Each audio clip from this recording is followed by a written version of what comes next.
राजा अब चारिक कर्म नहीं करे। हरे रामा रामा राम राम हरे हरे राम हरे राम राम हरे हरे हरे कृष्णा कृष्णा कृष्णा हरे हरे हरे कृष्णा हरे हरे। एक हमारे यहाँ शंकराचार्य हो गए हैं विद्यारण्य स्वामी जी, उन्होंने वेदांत का बहुत सुंदर पंचदशी ग्रंथ भी लिखा है। तो वो पहले राजा के यहाँ पर गृह मंत्री थे और राजा ने उनके साथ में ऐसा गलत व्यवहार किया कि वो उसको बर्दाश्त नहीं कर पाए और उन्होंने फिर सोचा कि ये राजा है, इसको मैं वैसे तो सबक नहीं सिखा सकता, लेकिन मैं ब्राह्मण हूँ, अपनी विद्या से इससे बदला लूंगा, तो मैं इसको मारने के लिए अब 4 कर्म करूंगा, मारण यज्ञ। उन्होंने वो मारण यज्ञ किया, अब 4 कर्म किया। लेकिन इसमें ऐसा नियम है कि अगर एक बार आपने पूरा अनुष्ठान किया, सफलता में नहीं मिली तो दोबारा करिए, दोबारा नहीं मिली तो तीसरी बार करिए। माने आपके संस्कार खत्म कर रहा है वो यज्ञ, तो आपको सफलता मिलेगी। किसी को एक ही बार में मिल जाती है, किसी 2 बार में मिलती है, तीसरी बार तो निश्चित है। तो उन्होंने एक बार वो पुरस्चरण किया लेकिन सफलता नहीं मिली, तो उनको वैराग्य हो गया, वैराग्य हो गया, फिर वो सन्यासी हो गए, सन्यासी होकर के शंकराचार्य बने। अब एक बार ऐसा हुआ कि वो विचरण कर रहे थे तो कहीं शमशान में रात को वो रुक गए। जैसे वो रात को रुके तो वहाँ भूत आत्मा प्रेत आत्मा चीखने लगी, रोने लगी कि आप हमें कष्ट क्यों दे रहे हो, आप यहाँ से चले जाओ, हमारी नींद हमारे चैन को खराब क्यों कर रहे हो। शंकराचार्य जी ने कहा कि तुम कौन हो? बोले कि हम भूत और प्रेत आत्मा, ये शमशान है। मैं भैया तुम्हारा क्या कर रहा हूँ? बोले आपके शरीर में से कुछ किरणें निकल रही हैं जो हमें बेचैन कर रही हैं। मैंने क्या ऐसा क्या किया? बोले आपने कोई अनुष्ठान किया? बोले मैंने कोई नहीं किया। कोई आपने पुरस्चरण किया कभी? हाँ कभी किया था। तो वो पुरस्चरण आपने किया था, उसका फल अब मिल रहा है आपको, उसका प्रभाव अब मिल रहा है आपको। उन्होंने कहा मैंने जो पुरस्चरण किया था, जिस देव को बुलाया था, वो देव कहाँ है? क्योंकि जिसका पुरस्चरण करते पुरचरण, पूरा चरण, पूरी मूर्ति, जिसको भी आह्वान किया जाता है वो मूर्ति स्वरूप होकर के आता है, ये पुरस्चरण हो। तो वो देवता आया, हाँ उसने शंकराचार्य जी से कहा बोलिए मेरे लिए क्या आज्ञा है? अगर आपने मुझे आज्ञा नहीं दी तो मैं आपका सिर तोड़ दूंगा। ये अब 4 कर्म में होता है ऐसा कि जिसका आप आह्वान करेंगे, अगर उससे आपको उसको खुश कर लिया तो ठीक है, नहीं तो वो आपको खत्म भी कर देता है, ऐसे हो जाता है। ने कहा अगर आपने मुझे कोई काम नहीं बताया तो मैं आपका सिर तोड़ दूंगा। शंकराचार्य जी ने कहा भैया जब मुझे जरूरत थी तब तुम आए नहीं, अब मैं सन्यासी हो गया, कोई मतलब नहीं, अब तुम आए हो। बोले जो कर्म किया वो तो आड़े आता है, बताओ तब आपका संस्कार शेष था। उन्होंने कहा भैया ये जो पत्थर की पटिया है ना मजबूत बढ़िया सी, तुम्हारा ये काम है कि मैं जहां कहीं जाया करूं इस पटिया पे ही बैठूंगा, इसको वहीं पहुंचा दिया। तो वो जो देव था वो उस पत्थर को, भारी भरकम पत्थर था, जहां वो विद्यारण्य स्वामी जी जाते वहीं पहुंचाते थे बस। तो कहने का भाव ये जो अब 4 कर्म होता है, ये पुरस्चरण पूरा होने पर फलित होकर के वैसा कर्म करता है। तो इन्होंने यहाँ पर ये यज्ञ किया इंद्र को मारने के लिए, लेकिन वो उसका उच्चारण थोड़ा सा अशुद्ध था। मंत्र तो शुद्ध था, उच्चारण अशुद्ध होता है, हो जाता है। होठों के गड़बड़ होने से, जीभ के गड़बड़ होने से, दांतों के गड़बड़ होने से, या कोई थोड़ी सी शरीर में बेहोशी होने से, तो उसका उच्चारण गलत होने से परिणाम उल्टा हुआ। इंद्र को मारने वाला नहीं, इंद्र से मरने वाला उत्पन्न हुआ। इसका नाम रखा उन्होंने वृत्रासुर। वृत्रासुर कहते व्रजनत्रय, दुख में खुशी देने वाला। दुख में सुख तो नहीं दे सके, लेकिन दुख में जिसको देख करके खुश हो जाए दिल, उसको कहते हैं व्रजनत्रय वृत्रासुर। वो होता है पुत्र। पुत्र सिवाय दुख के कुछ नहीं देता, लेकिन खुशी देता है फिर भी। चाहे बाप को मार रहा हो, लेकिन मेरो बेटा कही हो खुशी। हरे रामा रामा रामा रामा हरे हरे रामा हरे रामा रामा हरे हरे कृष्णा कृष्णा कृष्णा कृष्णा हरे हरे कृष्णा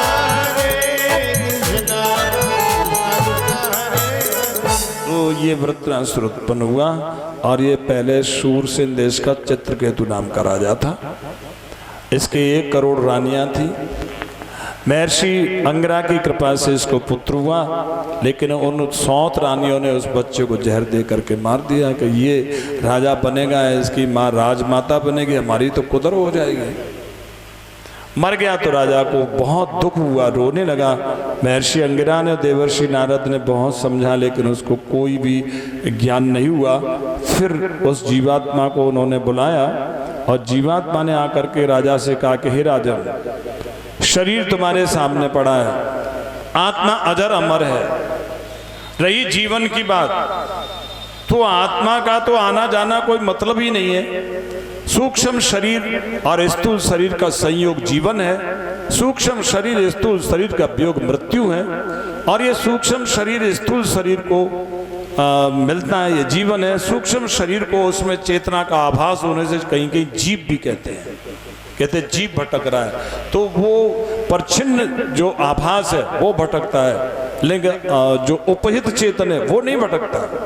ईश्वरीय जीव अविनाशी,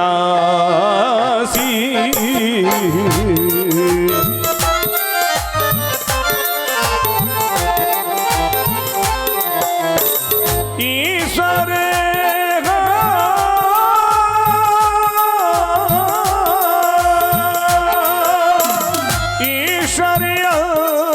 जीव अविनाशी,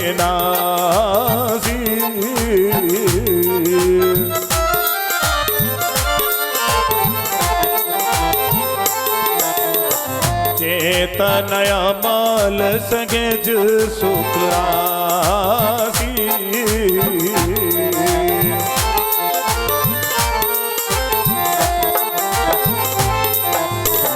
चेतनय माल सगेज सुखरासी।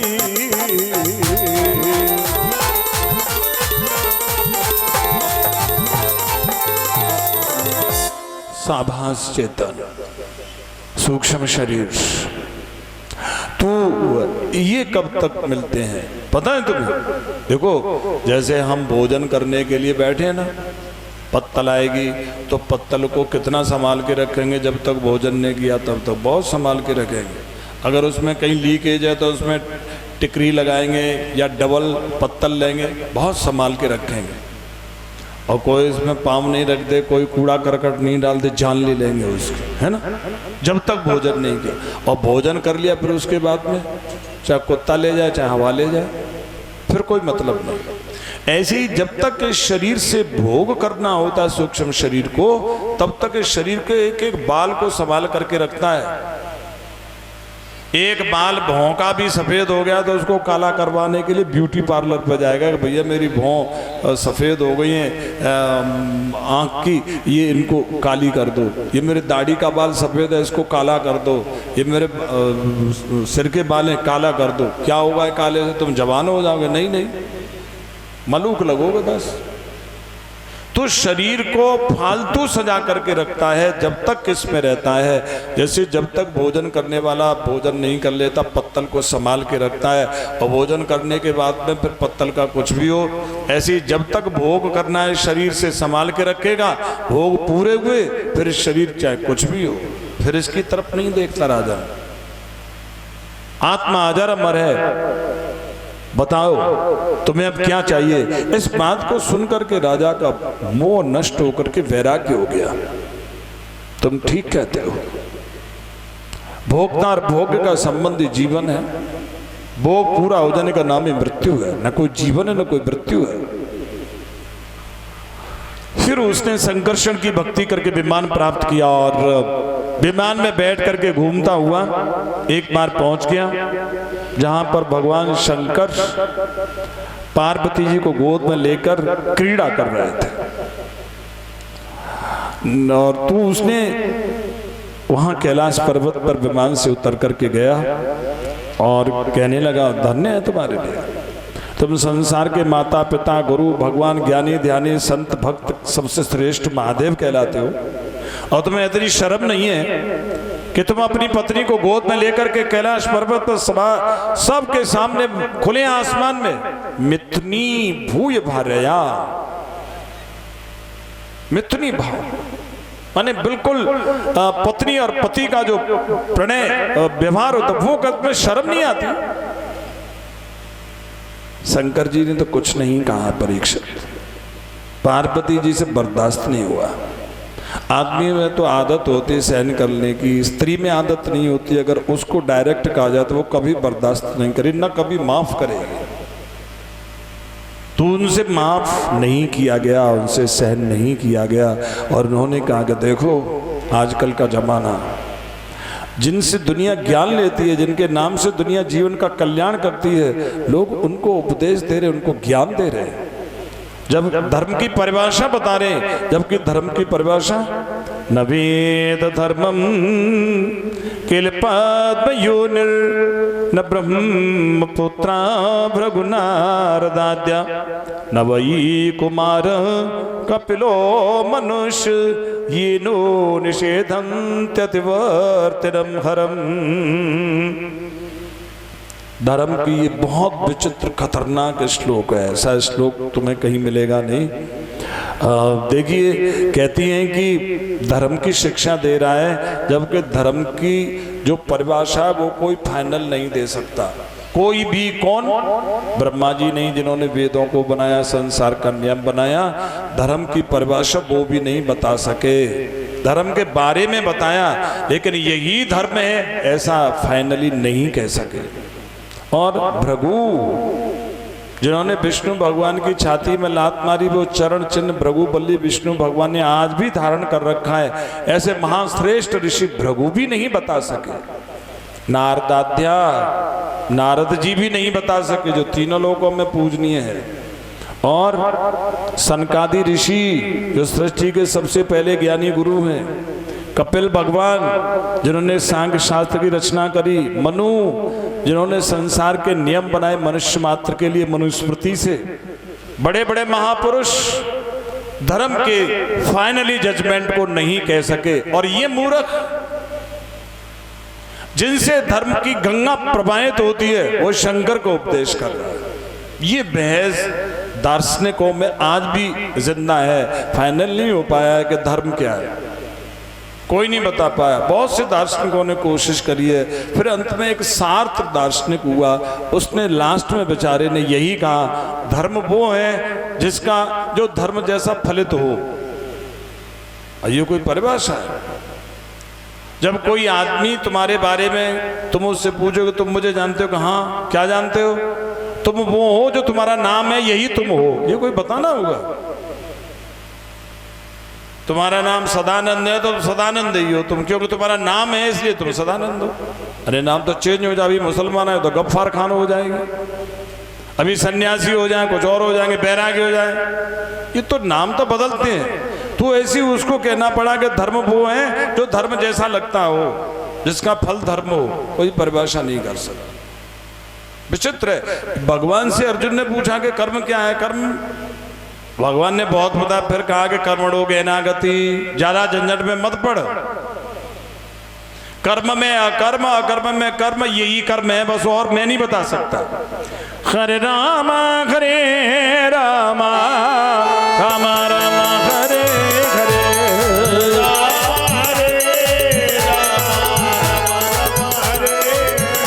हरे कृष्णा कृष्णा कृष्णा हरे हरे।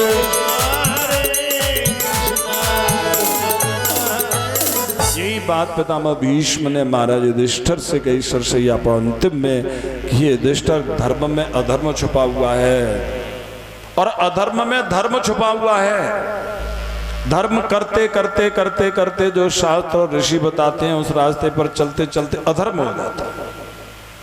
और अधर्म के रास्ते पर चलते चलते चलते चलते धर्म हो जाता है। कैसे साहब? अभी जड़ भरत धर्म कर रहे थे, अधर्म हो गया, हिरण की योनि में जाना पड़ा। वैश्या के कोठे पे रहना, वैश्या कर्म करना, इससे बड़ा अधर्म क्या होगा? वैश्या अधर्म करते करते भगत जी बन गई। हरे रामा हरे रामा रामा रामा हरे हरे,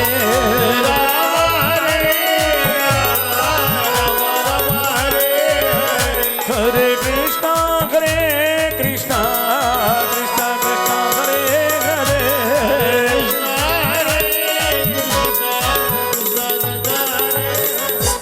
तो धर्म में अधर्म छुपा है, अधर्म में धर्म छुपा है। इसलिए जो धर्म के रास्ते बताए हैं वो 100% फाइनली नहीं कह सकते। इसलिए किसी आदमी को गलत पूरी तरह से मानना गलत है। हाँ, देश काल परिस्थिति के हिसाब से गलत कर रहा है कह दो, गलत कर रहा है ये कह दो, लेकिन गलत है ये कोई पता नहीं।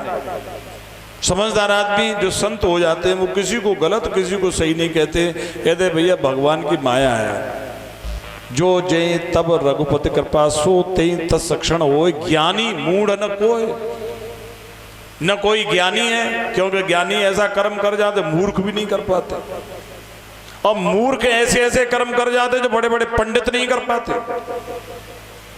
तो न कोई ज्ञानी न कोई पंडित। हरे रामा रामा रामा रामा हरे हरे, हरे रामा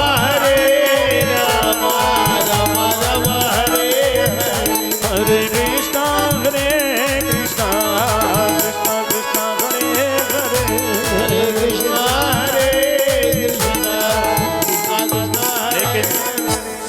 पार्वती जी ने श्राप दिया कि तू असुर होगा, तो ये असुर बना, लेकिन पहले भगवान का भक्त था, असुर योनि में भी भक्त ही रहा।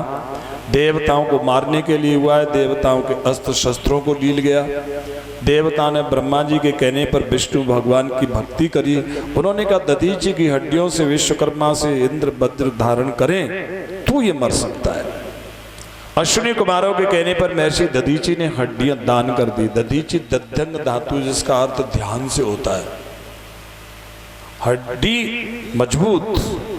वृत्रनासुर मोह भीतर छुपा हुआ, पुत्र मोह, जो मोह है मन के भीतर, ये कैसे भी खत्म नहीं होता है, मजबूत ध्यान से होता है। ध्यानम निर्विषयम मना। इसलिए हमें अपने जीवन में सब चीज़ों के लिए खुराक खानी पड़ती है, लेकिन बुद्धि की खुराक केवल ध्यान है। अब तुम ध्यान नहीं करते हो तभी तो दिमाग के रोग, शरीर के रोग, दिल का रोग, ब्लड का रोग, शुगर, ये सब ध्यान के न करने से। अगर आप ध्यान करने लगोगे तो आप बहुत खुश होने लगोगे। और ध्यान किसी अच्छे संत से सीख लेना चाहिए। और ध्यान के लिए नहाना धोना जरूरी नहीं है, केवल सुस्ती नहीं होनी चाहिए, आलस नहीं होना चाहिए। कहीं भी कर सकते हैं, कभी भी कर सकते हैं। कई तरह के ध्यान के तरीके होते हैं। तो ध्यान से ये जो भीतर बुद्धि के गड़बड़ी खत्म होती है। फिर यहाँ उस वज्र को धारण करके नर्मदा के किनारे देवासुर संग्राम हुआ। एक तरफ बुरी प्रवृत्ति, एक तरफ अच्छी प्रवृत्ति। देवासुर, इंद्र का वृत्र का मुकाबला हुआ। इंद्र ने उसकी दोनों बाजू काट दी और उसने जमाई ली तो इंद्र को लील गया। इंद्र ने नारायण कवच से रक्षा करी और उस वज्र से उसके भीतर की आंतों को काटा। 1 साल में पेट फाड़ करके बाहर निकले, लेकिन ब्रह्म हत्या पीछे लग गई। मैंने बताया ना, प्रवर्ग कहते हैं इसको, खतरनाक इन्फेक्शन वो उनके पीछे लगा, कमल के तंतु में छुप गए। या नहुष को इंद्र बनाया गया, उसकी नीयत डोल गई शची पर, और शची ने देवगुरु बृहस्पति के कहने पर उसको कहा कि तुम सप्तर्षियों की डोली में आओ तो तुम्हें पति बना लूंगी। क्योंकि बृहस्पति गुरु ने कहा कि बेटी ये नेता जो होते हैं बड़े खतरनाक टेढ़े मेढ़े लोग होते हैं। नेता ताकत में है, सत्ता में है। जब नेताजी सत्ता में हो तो टकराना बहुत महंगा पड़ता है, और नेताजी सत्ता में हो तो उनसे दबना भी बहुत महंगा पड़ता है। नेताओं से न दबना चाहिए और न टकराना चाहिए। क्या करना चाहिए? ऐसी उस्तादी करे कि नेताजी की बुद्धि को कहीं दूसरी जगह घुमा दे। नेता भी यही करते हैं। नेता किसी से लड़ते नहीं है सीधे सीधे, इनडायरेक्टली सबको गर्म कर देते हैं। डायरेक्टली नेताजी नहीं आते। तो जो नेता पॉलिसी करते हैं वो नेता के साथ में पॉलिसी करे, डायरेक्टली कुछ नहीं करे, इनडायरेक्टली नेता को कभी माफ नहीं करे। हरे रामा रामा रामा रामा हरे हरे राम हरे राम राम राम हरे हरे हरे कृष्णा कृष्णा कृष्णा हरे हरे। कृष्ण हरे कृष्ण हरे हरे। क्या करूं मैं? बोले नेता जो भी कहे हाँ हाँ करते जाओ, उसमें कुछ ऐसा लगा दो कि नेताजी परेशान हो जाए, जो नेताजी नहीं कर पाए। क्या लगाऊं? कह दो कि मैं तुम्हें अपना पति बना लूंगी, लेकिन सप्तर्षियों की डोली लेकर के आओ। डोली माने जमात, भीड़, साथ। जब साधु महात्मा संग होते तो मनमानी कैसे कर लेगा? ठीक कहा आपने। इसलिए कोई भी पार्टी का नेता हो, तुम्हारी पार्टी का हो, तुम्हारे खिलाफ कभी मत टकराना, सीधे सीधे बुराई मत लेना, क्योंकि ये किसी से सीधी सीधी बुराई नहीं लेते हैं। नेताजी सबसे हाँ हाँ करते हैं, सबको गड़बड़ सड़बड़ कर देते हैं। ऐसे नेताओं से कि हाँ हाँ नेताजी, हाँ नेताजी, करना सो करो। नेताजी को हिसाब किताब भी बता दो, बता दिया। सप्तर्षियों की डोली में आने लगा तो कहने लगा जल्दी चलो। महात्माओं ने कहा तू अगर नेता बन गया तो क्या पिताजी के सिराने बैठेगा, साधु महात्माओं को ऑर्डर करेगा? अरे साधु महात्माओं की आज्ञा में रहना चाहिए, चाहे प्रधानमंत्री हो, चाहे राष्ट्रपति हो, दरबाज कोई भी हो। जा तू सांप बनेगा। क्षमा मांगी उसने तो कहा कि द्वापर के अंतिम चरण में धर्म के उपदेश से तेरा मोक्ष होगा।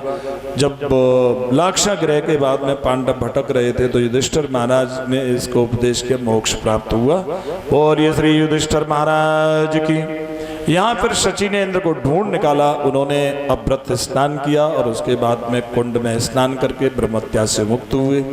जिस कुंड में स्नान करके वृत्रासुर की ब्रह्मत्या से मुक्त हुए उस कुंड का नाम है ब्रथला कुंड।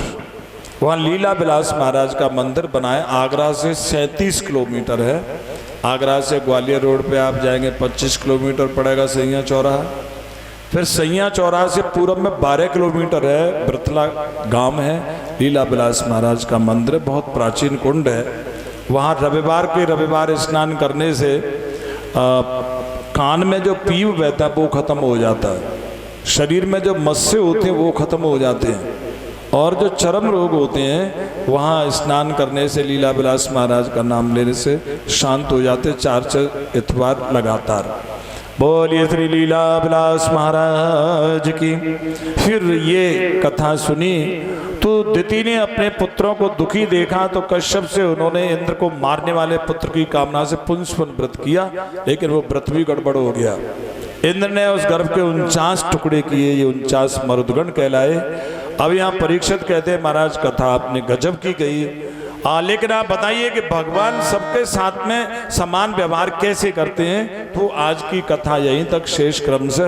बोलिए श्री लीला विलास महाराज की। आरती अति पावन पुराण की, धर्म भक्ति ज्ञान खान की। आरती अति पावन पुराण की।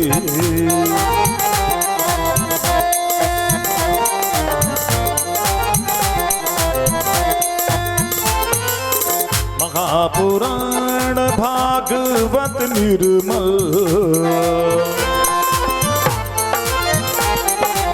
शुक मुख विगलित निगम कल्प फल।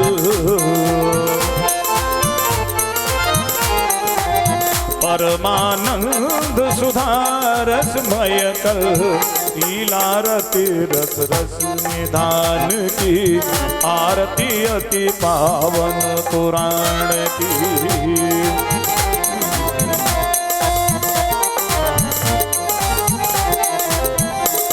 ताप निवारण जन्म मृत्युमय भव भयहारण। सेवत सतत सकल सुख कारण, तुम औषधि घर चरित दान की। आरती अति पावन पुराण की।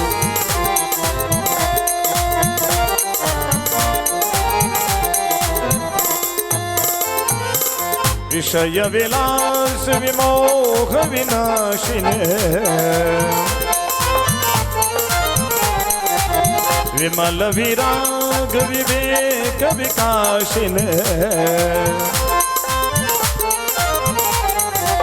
भगवत तत्व रहस्य प्रकाशिने परम ज्योति परमात्म ज्ञान की आरती अति पावन पुराण की।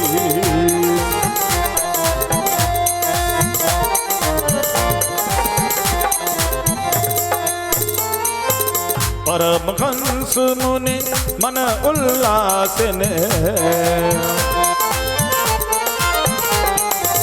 रसिक हृदय रस रास विलास ने भोक्ति मुक्ति रति प्रेम सुदास ने तथा अकिंचन प्रिय सुजान की आरती अति पावन पुराण की। धर्म भक्ति विज्ञान खान की आरती अति पावन पुराण की। महापुराण की जय। श्री कृष्णद्वैपायन व्यास जी महाराज की जय। श्री सुखदेव जी महाराज की जय। राजर्षि परीक्षित जी महाराज की जय। श्री सूत जी महाराज की जय। श्री शौनक जी महाराज की जय। श्री नारद जी महाराज की जय। श्री गौड़पादाचार्य स्वामी की जय। श्री गोविंदाचार्य स्वामी की जय। जगत गुरु श्री शंकराचार्य स्वामी की जय। शंकर भगवान की जय। चारों संप्रदाय की जय। श्री पंचावाहन अखाड़े की जय। अपने अपने माता पिता की जय। अपने अपने गुरु माता देवी की जय। पुण्यागिरी देवी की जय। काली देवी की जय। चंडी देवी की जय। श्री केला मैया की जय। भारत माता की जय। सत्य सनातन धर्म की जय। अयोध्यापति भगवान श्री राम की जय। श्री हनुमत लाल की जय। श्री लखन लाल की जय। श्री भरत लाल की जय। श्री शत्रुघ्न लाल की जय। श्री बलदाव जी महाराज की जय। श्री लीला विलास महाराज की जय। श्री दत्तात्रेय भगवान की जय। श्री सदगुरुदेव भगवान की जय। सभी संत और भक्त भगवान की जय। श्री गिरिराज जी महाराज की जय। श्री वृंदावन बिहारी लाल की जय। जय जय श्री राधे। धन्यवाद। आप बैठ जाइए।